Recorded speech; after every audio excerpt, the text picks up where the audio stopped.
Les opportunités n'existent pas par hasard. Les opportunités viennent à vous parce que vous êtes prêt à les recevoir.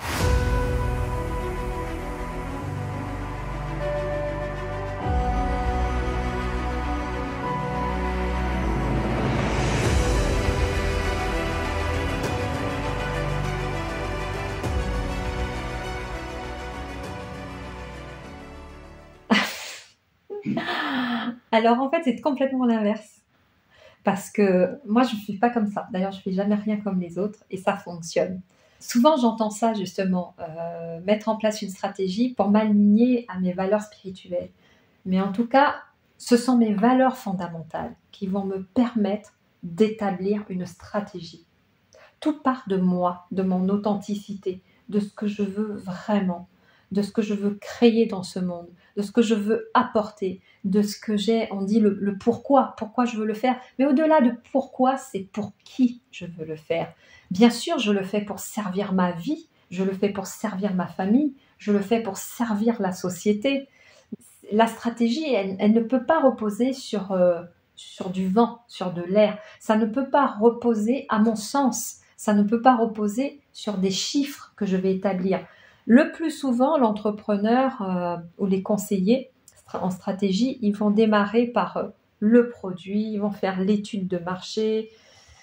D'accord, est-ce que c'est un marché niche? Est-ce que c'est un marché grand public? Est-ce qu'il y a un mainstream? Ils vont réfléchir, ils vont faire un tas d'analyses avant de se dire, OK, là, il y a une opportunité, on va aller chercher de ce côté-là. Qu'est-ce qu'on peut créer au niveau de cette fenêtre d'opportunité et comment on peut rentrer dans le marché? Go to entry to the market. Et en fait, pour moi, je dis, bah non, c'est complètement pas ça. Pour moi, en tout cas, parce que ce que je perçois, c'est d'abord d'identifier un marché, je dirais, un marché divin, parce qu'il y a une logique dans tout. C'est comme un jeu de dames que vous possédez. Un jeu de dames, vous avez les pièces maîtresses, voilà, de votre adversaire, et puis vous êtes là, d'accord? Et donc, vous allez avancer. Il y a une logique, il y a une stratégie qui se fait. Et chaque pion est exactement à sa place. Eh bien, pour moi, la vie, c'est ça. Chaque personne est à sa place. Chaque société est à sa place. Chaque entreprise est à sa place, chaque ville est à sa place, chaque pays est à sa place, chaque continent est à sa place. Les planètes sont à leur place, les étoiles sont à leur place. Tout cela, tout cet écosystème géant communique entre eux. Et ça, je l'appelle le grand univers. On ne le maîtrise pas en tant qu'être humain parce que ça nous dépasse en tant que conscience, mais par contre, on peut le ressentir et plus que le ressentir, on peut vraiment accompagner ce mouvement. Combien de fois on a rencontré des personnes où nous sommes allés dans des lieux et on a eu l'impression de déjà connaître ce lieu? Combien de fois on a rencontré des personnes et se dire « j'ai l'impression qu'on s'est déjà rencontré quelque part, on se connaît ». Oui, ça peut être dû au karma ou au transgénérationnel ou on s'est croisés dans le passé, je ne sais pas. Mais les rencontres n'existent pas par hasard. Les opportunités n'existent pas par hasard. Les opportunités viennent à vous parce que vous êtes prêts à les recevoir.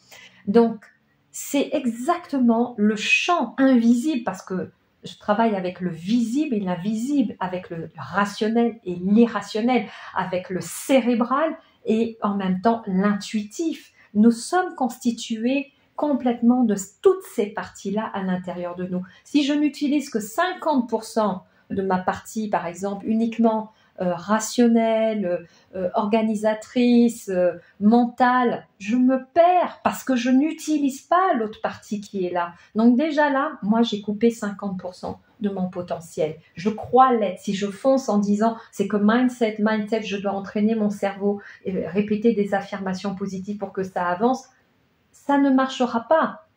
Donc il faut travailler dans une globalité de l'être et une conscience des lois universelles du monde parce que nous existons en tant qu'êtres humains, les lois universelles existent à l'intérieur de nous, mais elles existent à l'extérieur de nous. Et pour l'entreprise, c'est exactement pareil. Mais les lois de l'entreprise, elles doivent venir s'aligner aux lois que vous possédez à l'intérieur de vous, qui sont importantes pour vous. Si la valeur respect, c'est une valeur spirituelle, la valeur respect, la valeur amour, la valeur compassion, être en compassion avec vos clients. Si ce sont des valeurs qui vous parlent, alors à ce moment-là, vous allez créer une entreprise alignée avec vos valeurs spirituelles. Et là, ça va devenir un socle sur lequel ça va être solide. Même pendant les tempêtes, ça va pas bouger, ça va être hyper solide. Et vous aurez ce coussin, même plus qu'un coussin, mais ça va être tellement puissant et fort que vous allez traverser.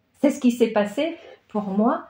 Pendant 2 ans, nous étions en confinement pour le Covid. J'ai continué à mettre en place mes journées de transformation et d'accélération du saut quantique. Et elles étaient complètes parce que dans ma tête et dans mon énergie, je possédais les codes et j'étais parfaitement alignée avec mes valeurs hautes spirituelles. Et donc, j'ai construit ce socle-là. Et c'est ce que d'ailleurs je peux vous montrer, comment le faire par rapport à vous, identifier. Mais pour s'ouvrir aussi à vos valeurs spirituelles, il faut travailler. Ça se fait pas tout seul. Parce que là, aujourd'hui, si je vous pose la question, c'est quoi vos valeurs spirituelles? Vous allez dire, ah oui, moi j'aime l'amour, j'aime la joie. Non, mais ça se passe pas comme ça.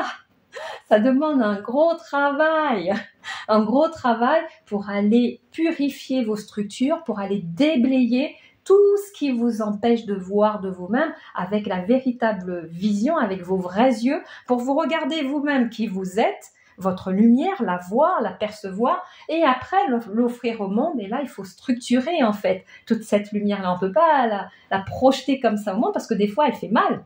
Donc, il faut la maîtriser, la structurer. Et quand vous savez faire ça pour vous-même, à ce moment-là, vous pouvez aligner votre entreprise. Vous voyez, il y a vraiment des éléments de base et des étapes à respecter pour pouvoir construire un écosystème de la réussite. Et quand je parle d'un écosystème de la réussite, c'est une réussite dans tous les domaines de votre vie, que ce soit au niveau de l'entreprise, mais que ce soit familial, les finances, le travail, le physique, le spirituel, l'émotionnel, une réussite globale.